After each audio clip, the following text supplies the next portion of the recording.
Christian faith intellectually sustainable in the modern world? The new atheists are making people think again about God. Agnostic Gary Wolfe explains that the new atheists condemn not only belief in God, but respect for belief in God. In other words, religion is not just wrong, it's actually evil.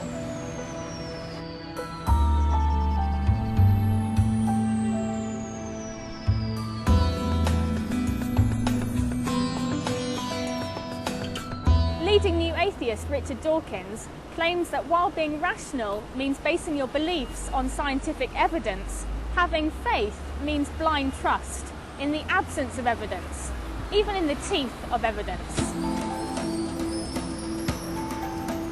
Philosopher A.C. Grayling says that the story of doubting Thomas in John's Gospel illustrates the biblical demand for blind faith.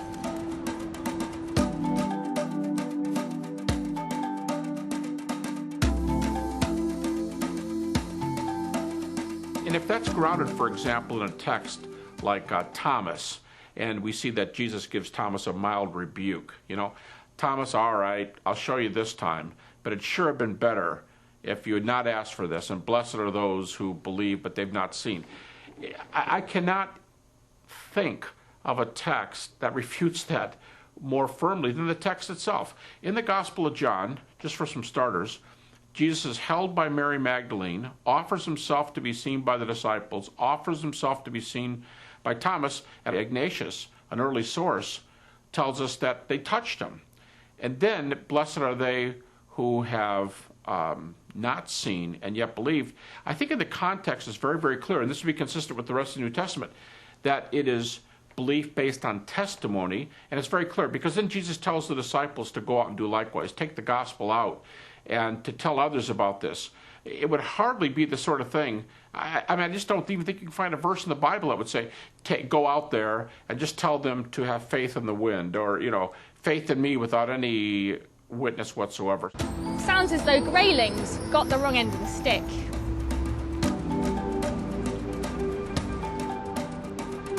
Alistair McGrath is a scientist turned theologian. Peter Williams is a Christian philosopher.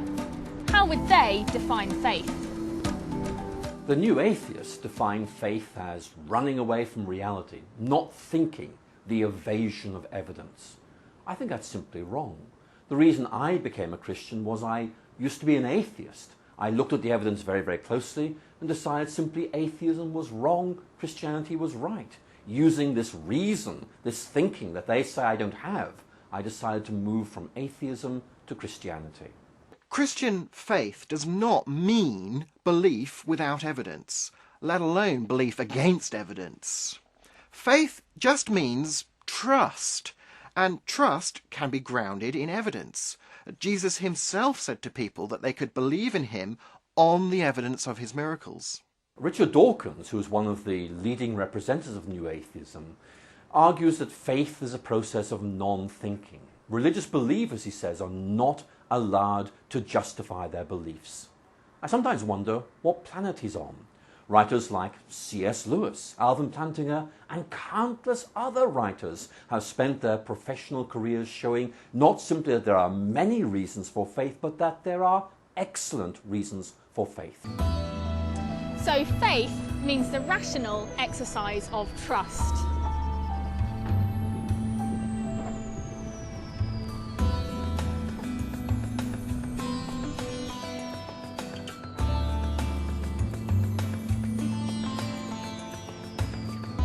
The new atheists claim that being rational means basing everything you believe on scientific, empirical evidence. But should we trust them on this?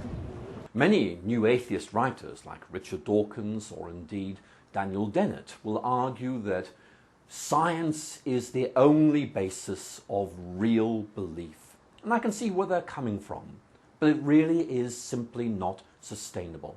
Here's a very important question. What is right and what is wrong? Or here's another one. What is the meaning of life? And these are all very good questions, but they're not questions that the sciences can answer. Richard Dawkins himself makes the point that science is simply incapable of dealing with ethical questions. For all of us, Ethical questions matter, and we need answers, but we aren't going to get them from the sciences. That's why we need belief in God as the ultimate guarantor of moral values. We need to be careful here. Many would admit there's such a thing as moral knowledge, and you can't get that by doing science. But why would anyone think that moral knowledge has anything to do with the existence of God? So if science cannot tell us what is right and what is wrong, well, where can we look? The great atheist philosopher Iris Murdoch once made the point that unless we believe in some moral authority that is transcendent, then in the end all we are doing is endorsing the concerns of power groups and interest groups. There has to be something beyond us that is right, that we reflect in our understanding of justice. And that is exactly what Christians are saying.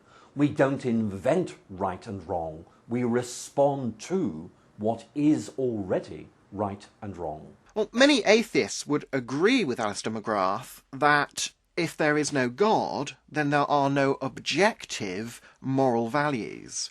For example, Richard Dawkins, he writes this: "The universe that we observe has precisely the properties that we should expect if there is, at bottom, no design, no purpose, that is, no God, no evil, no good, nothing but pitiless indifference."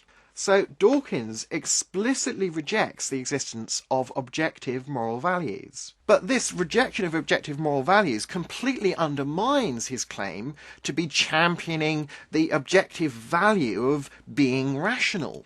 How can you champion the objective value of being rational, living up to your rational obligations on the one hand, if on the other hand you deny that there are any such things as objective obligations or values?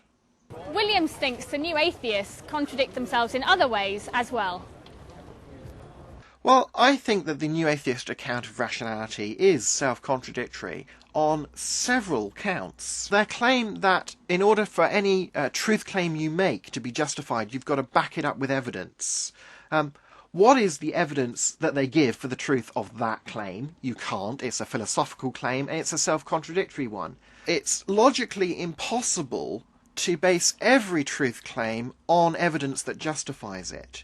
You'd have to give evidence for the evidence that you gave, for the evidence that you gave, for the evidence that you gave, and so on ad infinitum, and you could never fulfill that demand. Ultimately, all arguments have to start with premises that you argue from, rather than that you argue to. Philosophers think that there are plenty of claims like that we make all the time, claims that it's rational to make without having evidence or arguments in their favour. For example, I remember having coffee with friends yesterday. On the basis of my apparent memory of doing that, I'm perfectly justified, perfectly rational to think that I did have coffee with friends yesterday. I don't have to construct some kind of evidential argument with "I had coffee with friends yesterday" as a conclusion in order for that to be a rational thing for me to claim. Presumably I could construct some kind of argument to that effect by, I don't know, going and looking in the contents of my washing up bowl at the moment if I forgot to do the washing up yesterday.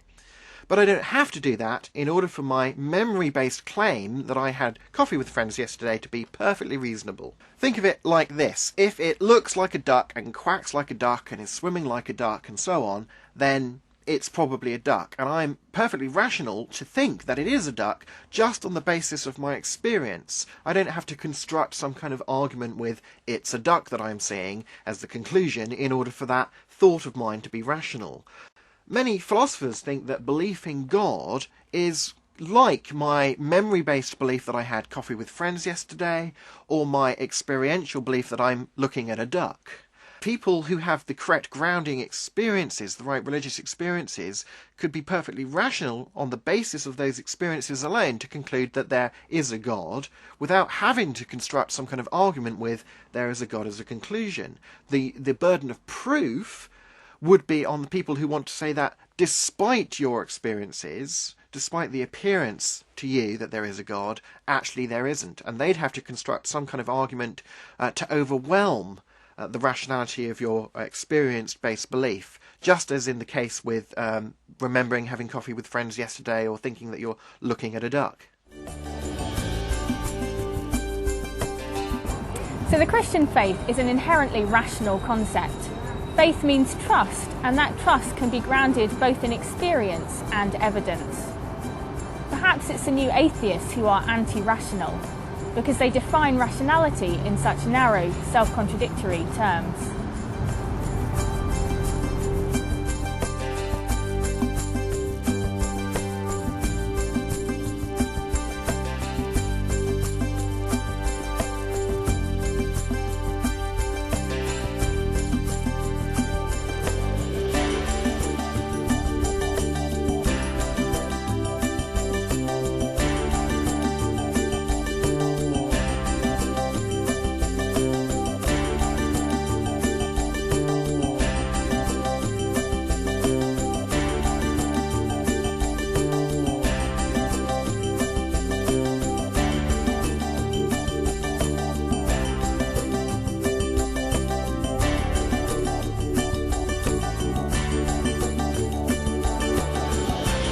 For more information on Dawkins' arguments, we recommend The Dawkins Delusion by Alistair McGrath,